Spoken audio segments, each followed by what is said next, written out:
इयत्ता 5वीच्या सर्व चिमुकल्या विद्यार्थ्यांना सप्रेम नमस्कार. सर्व प्रिय विद्यार्थी मित्रांचं आपल्या युट्यूब चॅनलवर सहर्ष स्वागत आहे.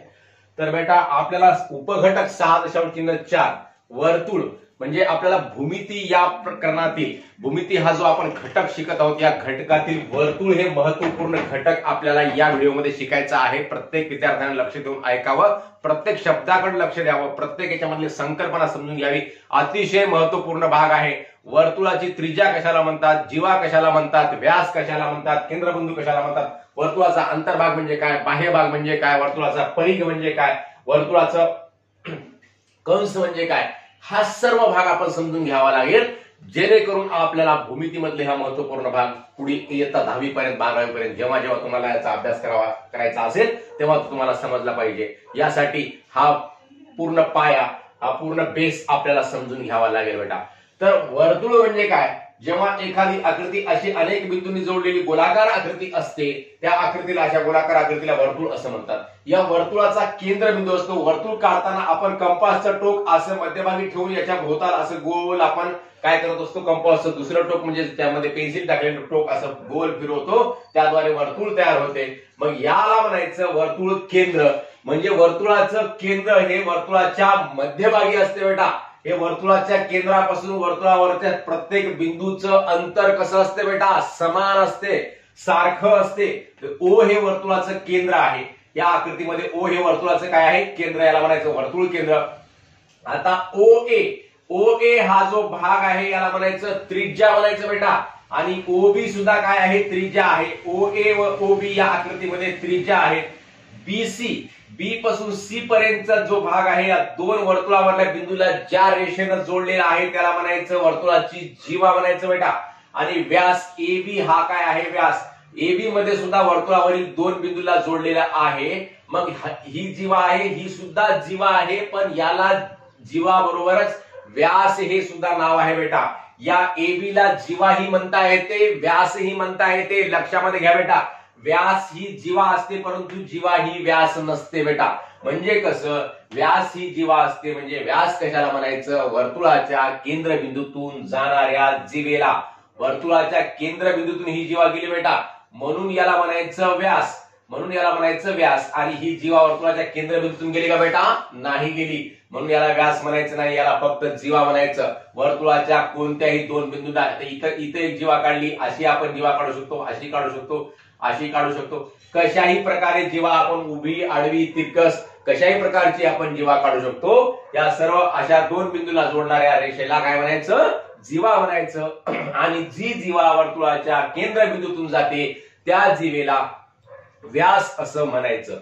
मग पुढचा भाग आहे वर्तुळ कंस. आता वर्तुळ कंस म्हणजे काय बेटा, आता इथं ACH हा काय आहे, वर्तुळ कंस आहे. म्हणजे वर्तुळाचा जो हा परिघ आहे याला वर्तुळाचा परिघ म्हणतात, पूर्ण गोलाकार भागाला. वर्तुळाच्या परिघ मधल्या लहान मोठ्या भागाला वर्तुळ कंस म्हणतात. एखादा भाग समजा दाखवायचा आहे आपल्याला, इथून एवढा भाग दाखवायचा आहे AC पासून ते H पर्यंतचा, मग हा काय झाला, वर्तुळ कंस झाला. आता इकडचा भाग AB पासून ते H पर्यंतचा हा दुसरा वर्तुळ कंस झाला. आणि पुन्हा याच आपण BHC हा सुद्धा वर्तुळ कंस म्हणता येते.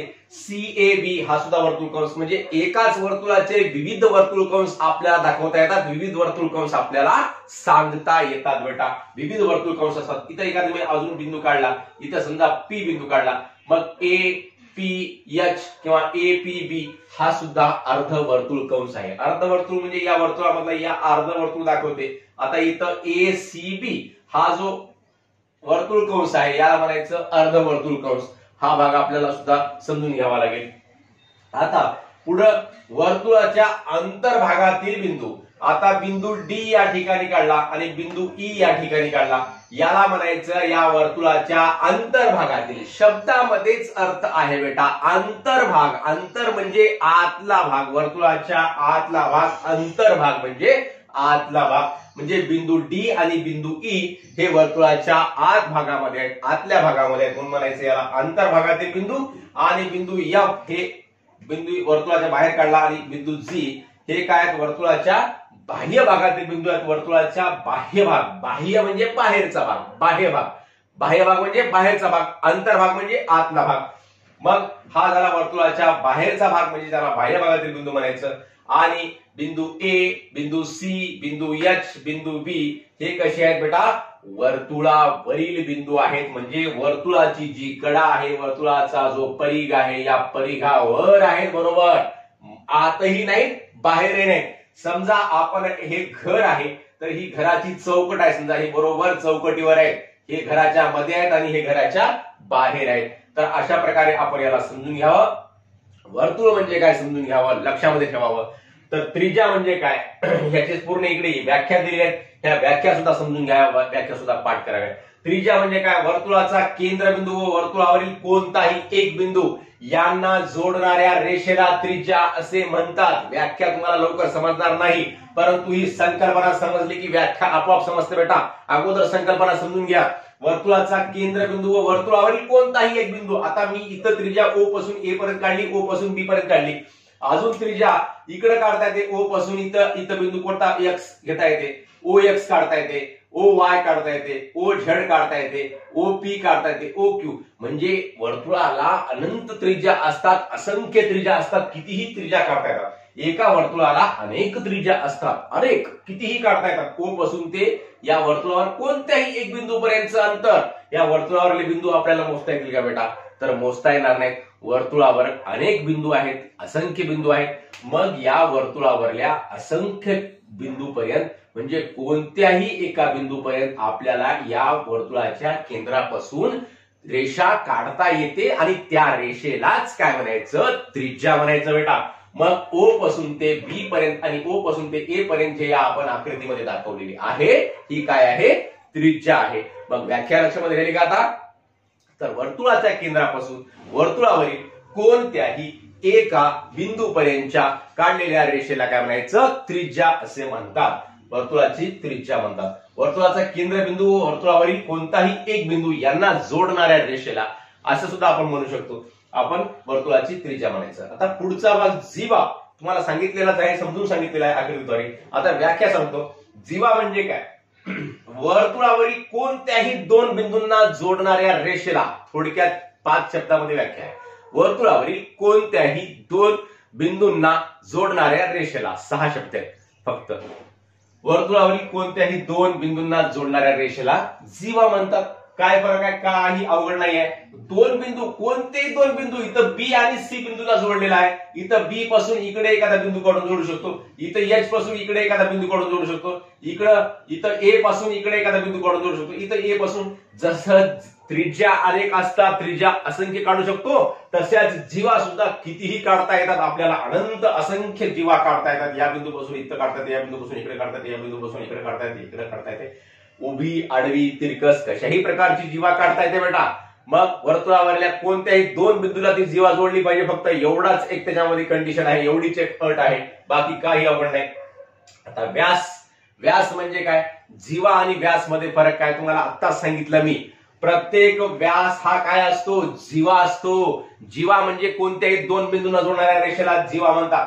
परंतु व्यास म्हणजे काय? फक्त व्यास कशाला म्हणतात? तर वर्तुळाच्या केंद्रबिंदूतून जाणाऱ्या जीवेला व्यास असं म्हणतात. ही जीवा जी आहे ए पासून बी पर्यंत गेलेली, ही कुठून गेली बेटा? वर्तुळाच्या केंद्रबिंदूतून आरपार गेलेली आहे. म्हणून वर्तुळाच्या केंद्रबिंदूतून गेलेल्या जीवेला काय म्हणायचं? व्यास म्हणायचं. हे लक्षामध्ये ठेवायचं. मग ही असा एक व्यास काढला, उभा व्यास काढता येते, तिरकस काढता येते, असा काढता येते, असा काढता येते, असा काढता येते, असा काढता येते, असा, असं म्हणजे त्रिज्या जशा अनंत काढल्या, जीवा जशा अनंत काढू शकतो, तसाच व्यास सुद्धा अनंत असंख्य व्यास एका वर्तुळावर काढता येतात बेटा. हे लक्षामध्ये ठेवा. मग पुढचा भाग आहे व्यासाची व्याख्या काय? वर्तुळ केंद्रातून जाणाऱ्या जीवेला काय म्हणतात? व्यास म्हणतात. व्यास ही वर्तुळाची सर्वात मोठी जीवा असते. आता ही जी जीवा आहे, ही जीवा ही याची लांबी आहे समजा 4 सेंटीमीटर, याची लांबी आहे 5 सेंटीमीटर. याच्यापेक्षा मोठी जीवा राहू शकेल का बेटा? नाही. अशी उभी अजून एक असा एक व्यास काढला, त्याची लांबी सुद्धा किती राहील? तेवढीच राहील, 5 सेंटीमीटर. असा काढला तरी त्याची लांबी 5 सेंटीमीटर राहील. तेवढाच व्यास ही सगळ्यात मोठी जीवा असते. असंख्य व्यास जरी काढता आले आपल्याला, तरी त्या सगळ्यांची लांबी कशी असते? सारखी असते, समान असते. परंतु ही जीवा काढली, याच्यापेक्षा आपण छोटी जीवा काढू शकतो, याच्यापेक्षा छोटी काढू शकतो, याच्यापेक्षा थोडी मोठी जीवा काढू शकतो. आणि सर्वात मोठी जीवा कोणती? व्यास असते. व्यासपेक्षा मोठी जीवा आपल्याला काढता येत नाही वर्तुळामध्ये. वर्तुळाचा व्यास हा त्रिज्येच्या दुप्पट असतो. आता हे व्यास आहे, व्यास ही त्रिज्या सांगितली तुम्हाला, OA त्रिज्या आहे, OB त्रिज्या आहे. समजा याचं माप 5 सेंटीमीटर आहे, याचं माप 5 सेंटीमीटर आहे. मग हे किती झालं बेटा, हे 5 आणि हे 5, एकूण किती झालं 10. म्हणजेच व्यास हा त्रिज्येच्या दुप्पट असतो. कसा असतो बेटा, दुप्पट, म्हणजे 2 पटीनं असतो. याची त्रिज्येचं जेवढं माप आहे त्याच्या 2 पटीनं, त्याला 2 न गुणल्यानंतर आपल्याला व्यासाचं माप प्राप्त होते. आणि दुसऱ्या भाषेमध्ये सांगायचं झालं तर व्यासाचं जेवढं माप आहे त्याच्या निमपट त्रिज्या असते. त्याच्या निमपट म्हणजे किती बेटा, अर्धी. मग त्रिज्या कशी असते, व्यासाच्या निमपट असते आणि व्यास हा त्रिज्येच्या दुप्पट असतो. दोन्ही भाग समजून घ्या. व्यास हा त्रिज्येच्या दुप्पट असतो आणि त्रिज्या ही व्यासाच्या कशी असते, निमपट असते. समजा व्यास सांगितलं तुम्हाला 10 सेंटीमीटर व्यास आहे एबीचा, मग त्रिज्या किती, त्रिज्या कशी राहील, मग 10च्या अर्धी, म्हणजेच किती बेटा, 5 सेंटीमीटर. आणि दुसऱ्या भाषेमध्ये असं सांगितलं या वर्तुळाची त्रिज्या 6 सेंटीमीटर आहे, तर याचा व्यास किती, साइन दोन्ही 12 सेंटीमीटर. म्हणजे त्रिज्येच्या व्यास हा त्रिज्येच्या दुप्पट आणि त्रिज्या ही व्यासाच्या निमपट, अर्धीपट. अर्ध्या पटीला काय म्हणतात, निमपट म्हणतात. हे समजून घ्या. आता वर्तुळाचा अंतर्भाग तुम्हाला सांगितलाच. वर्तुळाच्या आत असलेल्या भागाला वर्तुळाचा अंतर्भाग म्हणतात. आत असलेला भाग सोपा भाग आहे, तुम्हाला समजले, शब्दामध्ये अर्थ आहे. वर्तुळाचा बाह्य भाग म्हणजे वर्तुळाच्या बाहेर असलेला भागाला म्हणतात वर्तुळाचा बाह्य भाग. वर्तुळाचा परिघ,